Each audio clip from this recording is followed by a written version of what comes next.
Hello, this is Derek Daniels with The Bright Ideal. The Bright Ideal channel was created strictly for personal development. I'm going to be creating videos and editing other pre-made videos of great motivational speakers in the field of personal development, such as Zig Ziglar, Les Brown, Bob Proctor, even going as far back as Napoleon Hill and Earl Nightingale. I believe that personal development should be the number one aim in our lives because that's the only reason we're here. The only thing that we're doing beyond developing while we're here on earth is collecting a bunch of stuff to make our lives a little more comfortable.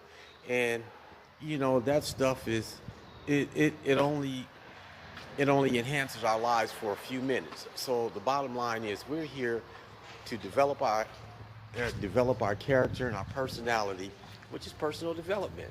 So Right Ideal is dedicated to personal development, and that's what you'll get on this channel. And I'll mix a variety of speakers to keep you not only entertained but informed and inspired to continue to develop your life. So we're going to start with the series of one of the most popular books ever written in the history of personal development, and that is Think and Grow Rich by Napoleon Hill.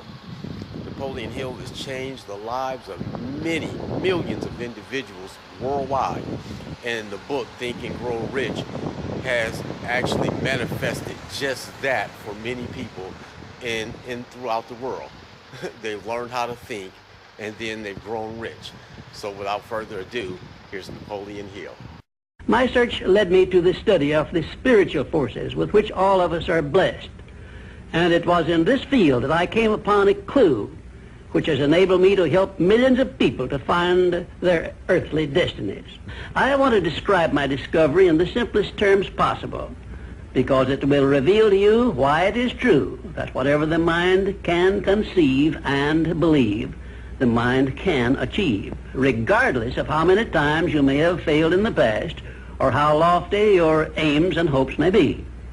I caught my first fleeting glimpse of the profound law which provides the means by which we may choose our own purpose in life and attain it while I was being coached by Andrew Carnegie during the organization of the Science of Success philosophy.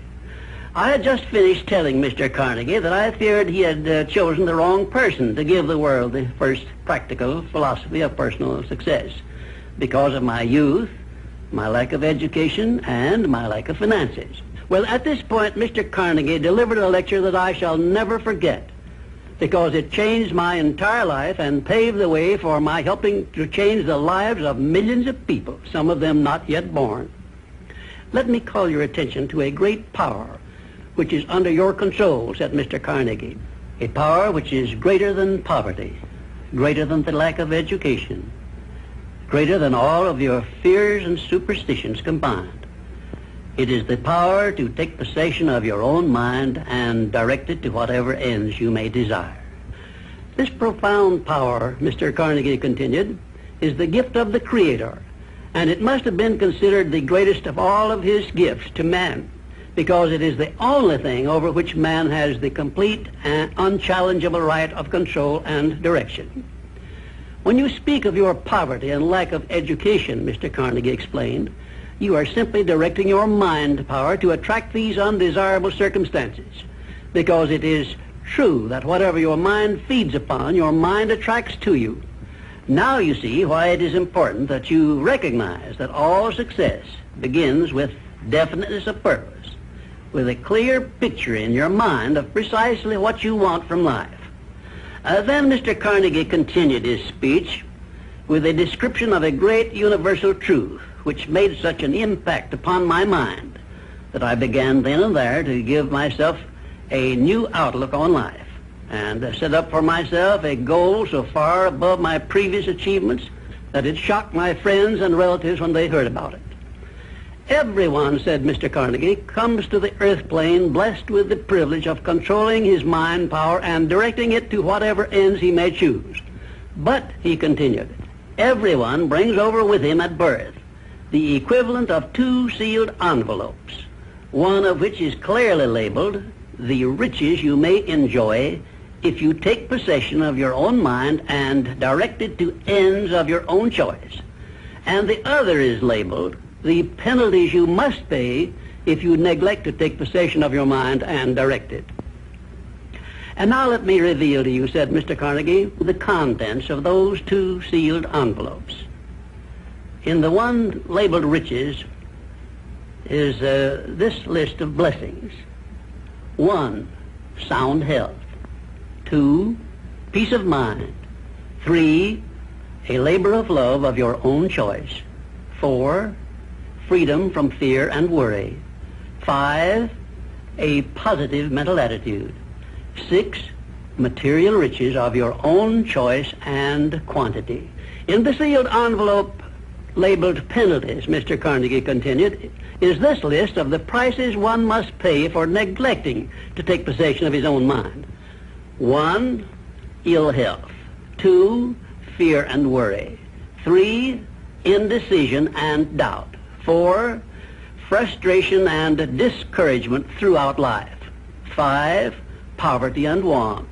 6, and a whole flock of evils consisting of envy, greed, jealousy, anger, hatred, and superstition. Now, my mission in life is to help you and everyone who needs my help to open up and use the contents of the sealed envelope labeled riches.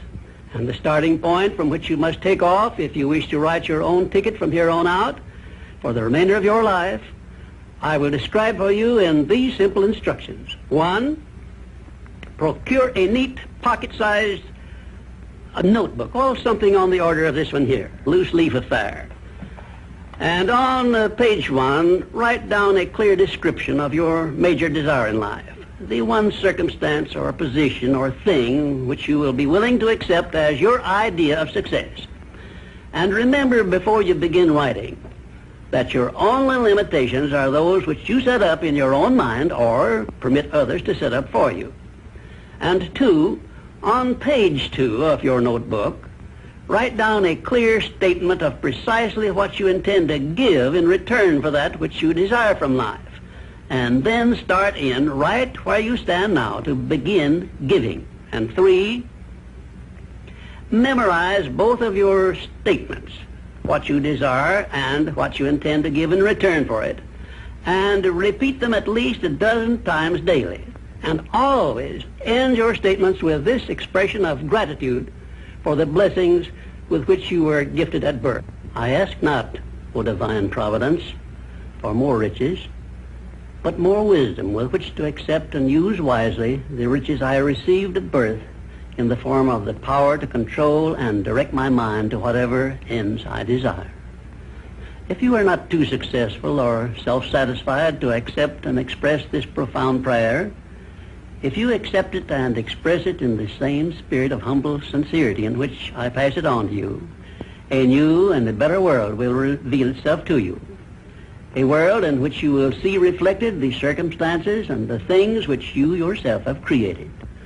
And now let me close this, our first visit, with my favorite expression of gratitude. O divine providence, I ask not for more riches, but more wisdom with which to make wiser use of the riches you gave me at birth, consisting in the power to control and direct my own mind to whatever ends I desire.